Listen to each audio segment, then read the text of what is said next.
भोजपुरी का। और जब यहाँ के भोजपुरी के हीरो जो होते हैं, जब हीरो गुंडा को मारते हैं, ससुरा फिजिक्स अपना नियम भूल जाता है, पूरा ग्रेविटी भाड़ में गया, मारेगा से एक गांव से वो गांव में जाके गिरेगा सब। इस सबको भी रोक लगाना चाहिए। अभिव्यक्ति की मित्र लोग सुनलो लोग खान सर का कह रहल बा, केत्र कह रहल बा, कहे के एक अलग तरीका होला कि हम का कहते हैं, और बताए के भी एक नॉलेज होके के चाहिए कि हम केत्र बताएं कि लोग के थोड़ा अच्छा लगे। फिल्म इंडस्ट्री जोन बाटे, भोजपुरी फिल्म इंडस्ट्री अलग हो गई, एल्बम जोन बनल तो अलग हो गई।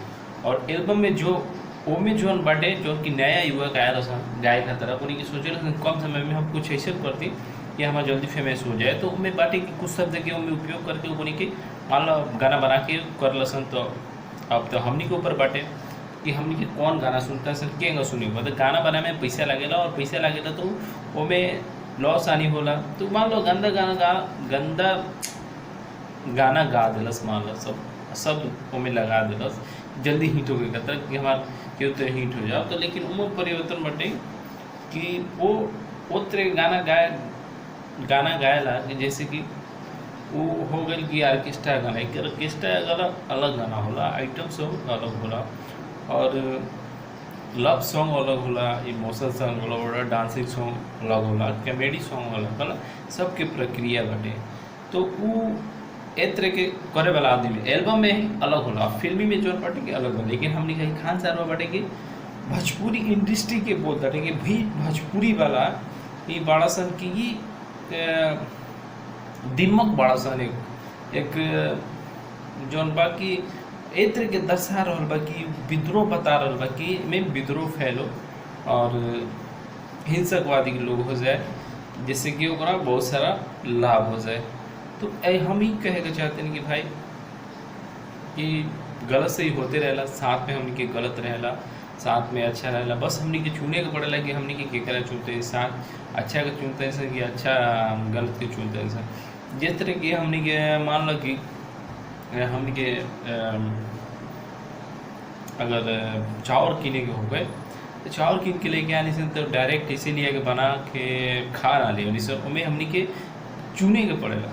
इकड़ा भी होला, धान के भी होला, जो कि आदमी खाने के बाद बहुत सारा आदमी के एलर्जी दे सकता, पेट खराब हो सकता, तो ऐसे घटना हो सकता है। तो हम ये कहें कि समाज में गलत सही होत रहेला, लेकिन हमरा जौन बा कि अच्छा चुने ये रही कि हमरा गति बता। लेकिन खान सर एकदम भोजपुरी के हर आदमी के माने एथी बता रहे, विद्रोह बता रहा कि वो खराब आदमी, भोजपुरी इंडस्ट्री ही खराब बाटे।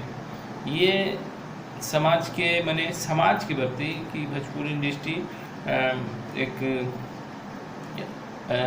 घटिया तरह के भोजपुरी इंडस्ट्री में हर जो हीरो बा हीरोइन बा वो सब खराब बा। ऐसे हमने के समझे के पड़ी ये का कहता है। सब मोटा मोटा ले देगा, लगे गांव में से कोनो भाभी उठा के ले कौन, इन लोग लेवल का तो बात है। और हमने के भोजपुरी के हीरोइन जो कि हमने के जो एक्ट बा भोजपुरी मूवीज के जो एक्ट बा वो हिसाब से हमने भोजपुरी हीरो में बॉडी के मैंने हीरोइन सन के बॉडी जोन बाटे कि उतरे के आदमी एक यूज कर रहा वो कैरेक्टर के हिसाब से। लेकिन इनमें खान सरवा जोन बाटे कि में विद्रोह जैसे कि इतना अश्लीलता से बता रहा बा कि जो भोजपुरी सन के हीरोइन उगली सन उनकी इतना मोटा ओकेजन है, इतना ओकेजन होते ओकेजन, तो इनमें इंसल्ट कर रहा बा। अब भोजपुरी हीरोइन लोग बड़े लोग हमने के वहाँ के एकदम विद्रोह बतिया रहा बा, इंसल्ट कर रहा बा। लेकिन वहाँ के हमने भोजपुरी इंडस्ट्री के केहू कुछ नहीं के बोला, काहे नहीं के बोला तब तो हम नहीं जानत। लेकिन ए पर ऑब्जेक्शन जरूर लगाए के चाहिए कि फिल्मी दुनिया फिल्मी इंडस्ट्री के जौन बाटे वो एक्ट अलग हो गए, लेकिन एल्बम के एक्ट अलग हो गए।